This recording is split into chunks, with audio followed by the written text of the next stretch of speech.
Hello and welcome back to our classes. कल की series को आगे बढ़ाते हुए हम आज की क्लास में भी हम हिंदी पेडागोजी के कुछ इंपॉर्टेंट क्वेश्चंस सॉल्व करेंगे। हमारा फर्स्ट क्वेश्चन होगा, निम्नलिखित में से वाक्य का शुद्ध रूप कौन सा है। यानी कि निम्नलिखित जो वाक्य हैं यहाँ पर दिए गए उनमें शुद्ध रूप कौन सा है। वह स्कूल जाता है, वह स्कूल जाता है, या वह स्कूल जाता है, या वह स्कूल जाता है।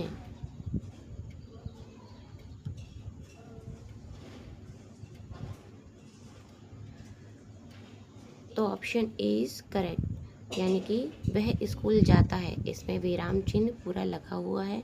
यहाँ पर सेकंड वाले में विराम चिन्ह नहीं है। यहाँ पर यानी कि कॉमा लगा हुआ है और यहाँ पर है लगा हुआ है, इसलिए ये तीनों ही ऑप्शन गलत हैं। जो करेक्ट ऑप्शन है हमारा वो ऑप्शन ए है, वह स्कूल जाता है।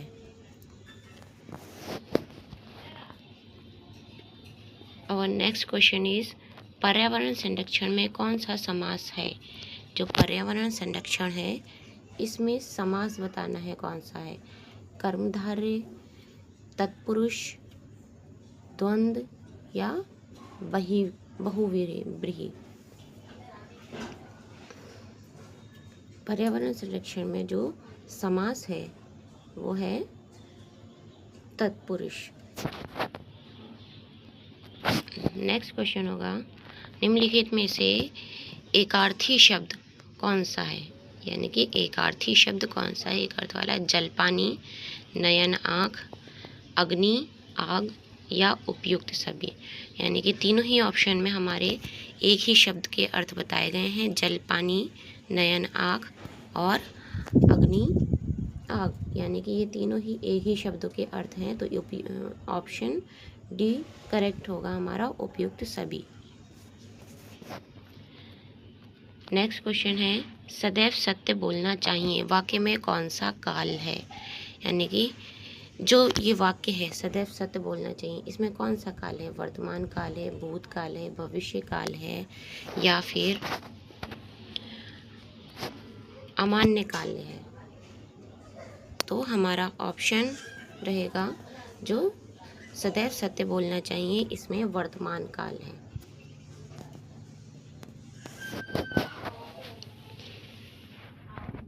बालक खेल रहा है वाक्य में किसका भेद किया गया है। किसका भेद क्या है। बालक खेल रहा है वाक्य में क्रिया का भेद कौन सा है। यानी कि वाक्य खेल रहा है, इसमें कौन सी क्रिया का यूज़ किया गया है। क्रिया बतानी है हमें। क्रिया का भेद सकर्मक क्रिया है, या कर्मक है, या प्रेरणार्थक है, या सहायक है। तो खेल रहा है इसमें अकर्मक क्रिया है। हमारा नेक्स्ट क्वेश्चन है, निम्नलिखित में से शुद्ध संयुक्ताक्षर वाला शब्द कौन सा है। श्रद्धा, सद्भाव, द्रव्य, या सुप्रभात। इसमें से शुद्ध संयुक्ताक्षर वाला शब्द बताना है। तो है सद्भाव। नेक्स्ट क्वेश्चन है, वाक्य के लिए एक शब्द जिसने कभी हार ना मानी हो। यानी कि जो कभी हारा ना हो। पराजित होगा, या विजेता होगा, या अजय होगा, या पराक्रमी होगी। यानी कि जिसने कभी हार ना मानी हो वो होगा Ajay. Option C is correct. Next question है, निम्नलिखित में से अलंकार कौन सा है। यानी कि निम्नलिखित जो वाक्य दिए गए हैं उसमें कौन सा अलंकार है। चंद्रमा सा मुखड़ा उसका। चंद्रमा सा मुखड़ा उसका, किसी और की तुलना कर रहे हैं। ठीक है, तो बताइएगा आप। चंद्रमा से किसी की तुलना कर रहे हैं मुखड़े की, कौन सा अलंकार होगा। उपमा अलंकार होगा, या फिर रूपक अलंकार होगा, या फिर मानवीकरण, या अतिशयोक्ति। तो जब ये तो आपको पता ही है, जब किसी की तुलना हम किसी और से कर रहे होते हैं तो उसमें उपमा अलंकार यूज़ किया जाता है। नेक्स्ट क्वेश्चन है, विराम चिन्ह का सही प्रयोग चुनिए। यानी कि विराम चिन्ह जो है उसका सही से प्रयोग कहाँ होता है, कौन से वाक्य में सही प्रयोग किया गया है। वह क्या बात है, या फिर वह क्या बात है, या फिर वह क्या बात है, या डी वह क्वेश्चन मार्क क्या बात है। यानी कि जो विराम चिन्ह हैं उनका सही से यूज़ कहाँ पर किया गया है। तो जैसे जब कभी भी हम विस्मयादिबोधक मार्क लगाते हैं तो आपको पता है एंड में भी विस्मयादिबोधक बाद मार्क लगा होता है। अगर यहाँ पर विस्मयादिबोधक मार्क होता तभी यहाँ पर होता, इसलिए ये भी गलत।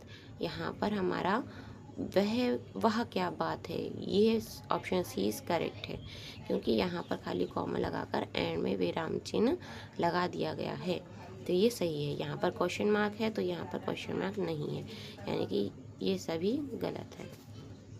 Option C is correct.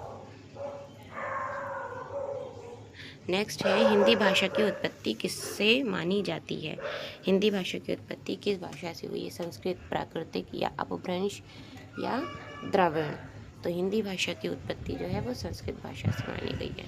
ये थे हमारे आज के हिंदी पेडागोजी के कुछ इंपॉर्टेंट क्वेश्चंस। उम्मीद है आपको क्लास हमारी पसंद आई होगी, तो प्लीज़ लाइक एंड सब्सक्राइब। मिलते हैं आपसे अपनी नेक्स्ट क्लास में, तब तक के लिए गुड बाय।